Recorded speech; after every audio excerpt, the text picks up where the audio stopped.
Hello, my name is James Knox. I'm Curator Emeritus of the Fleming Collection, which in conjunction with Dovecot Studios in Edinburgh has put on this exhibition, the Scottish Colourists' Radical Perspectives. And today I've rounded up a veritable posse of professors of international renown in art history who have come to tell me about their favourite works in this exciting show. It gives me very great pleasure to introduce Professor Duncan Macmillan, Professor of Scottish Art History at Edinburgh University and also long-term Director of the Talbot Rice Art Gallery. Duncan, why have you chosen this painting as one of your favourites? Who's it by and why?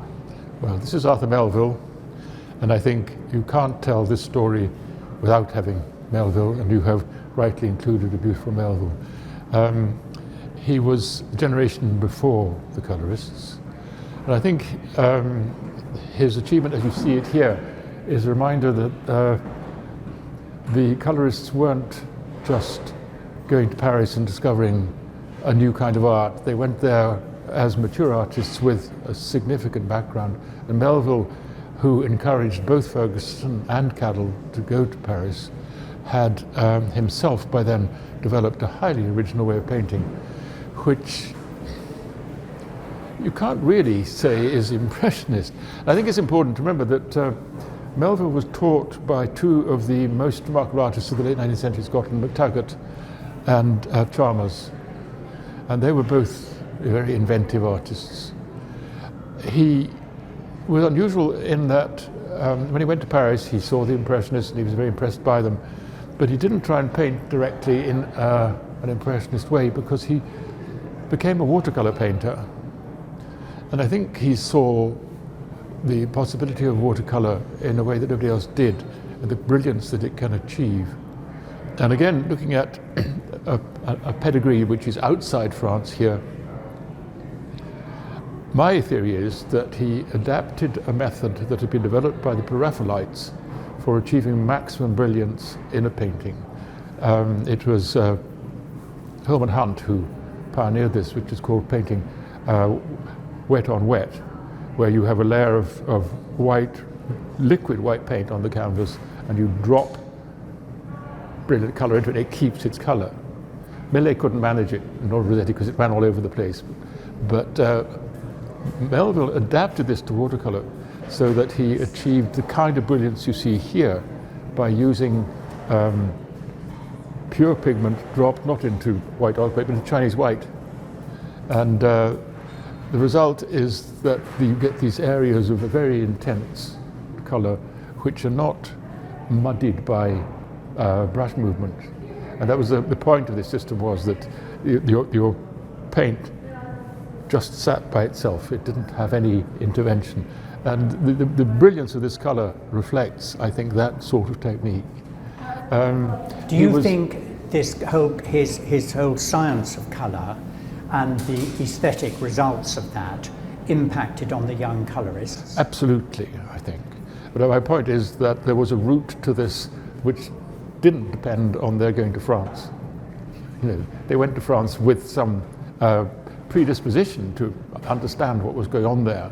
I think this is one of the things that makes them different, because they weren't going there as sort of blank canvases. They're going there with considerable experience and interest in new kinds of painting, which weren't necessarily French. Melville was immensely attractive man. He was very French just by his personality. It irritates me enormously that he regularly gets called a Glasgow boy, because he actually came from East Linton and never worked in Glasgow, but he did inspire the Glasgow boys very much. Indeed, you could call them Melville's boys if you weren't prejudiced in favour of Glasgow.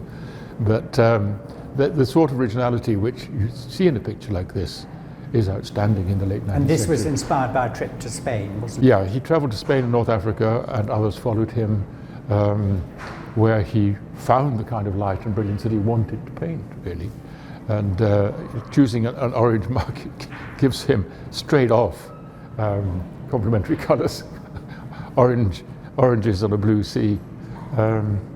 Here's a key figure in this story, I think. Why have you chosen this picture? Who's it by, and why is it one of your standout paintings in this exhibition? Well, it's painted by J.D. Fergusson, painted in 1907, which was when he settled in Paris. And it's something of a manifesto picture, I think, in that he is presenting himself in a very particular way. And Fergusson was a man of terrific energy and I think also great originality. He was very much in tune with what was going on in Paris. As I said, talking about Melville, he didn't come as a blank canvas. He had his own ideas and he had his own enthusiasms, but they met what was going on in Paris to give a new kind of energy to his work. And I think he's saying that here. A number of people visited Fergusson in his studio he'd set up when he... Because this is a self-portrait. This is a self-portrait, I beg your pardon. This is his self-portrait in his studio.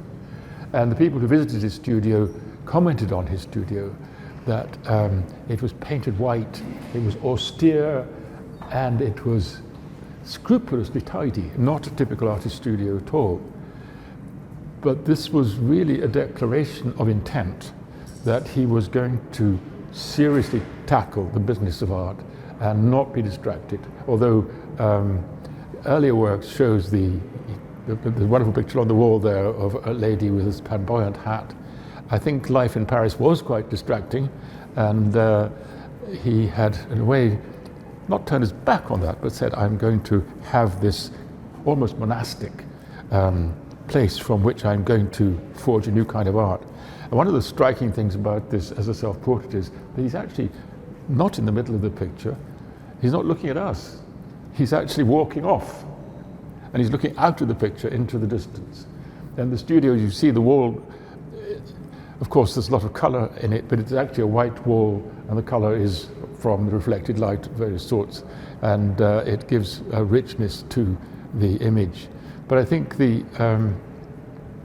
his pose upright, his movement out of the picture, this is a statement of intent. We are on a journey. And we have arrived in Paris, and we're not looking back. We're not looking back. Indeed, he's got he's turning his back on the past, if you like. It looks as if he's come through a door, doesn't it? Something on the left there. And you already see the hints of the fauves. You see a sort of Matisse-style still life indicated on the chest of drawers. He very much admired an artist who's not famous, called Chabot, who was one of the cloisonnistes. They were using this dark outline to create a kind of almost, stained glass cloisonné sort of pattern. And you can see a bit of that there, as much as anything directly from Matisse, perhaps.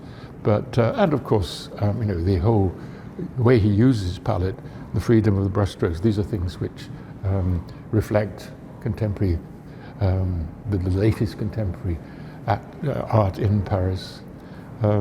It's actually surprisingly, considering its formality, it's actually really quite loosely painted, isn't it? As work in progress, if you like. Although as a self-portrait he wasn't obliged to finish it because he didn't have a patron to deal with. But I think, in a way, it is indicative of this whole sort of urgency. And his studio was in Montparnasse, wasn't it? It was the heart of Bohemian Paris. Absolutely. And he was friendly with the people we regard now as the leaders of that time. Picasso, for instance. And he had his own reputation in Paris very quickly.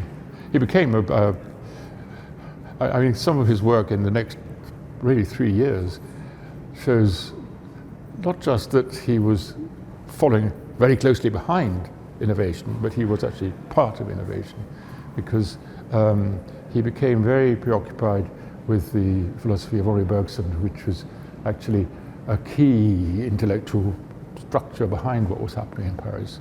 And one of Bergson's key notions is rhythm, which is the way in which intuition and sympathy work through the world and hold it all together and make it possible. It's, in a way, it's curiously analogous to Einstein in a sort of philosophical sense of the continuity of things and their interpenetration. And this led him to start to make images which look cubist. And I mean, the dates are such that he was working in parallel, really. The blue nude along the way shows also how important Baptiste, but Gauguin was to him.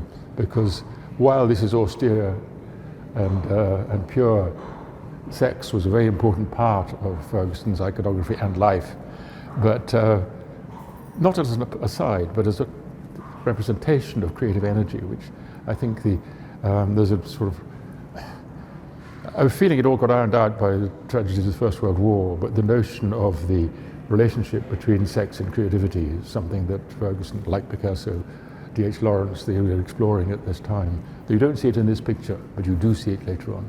Thank you very much.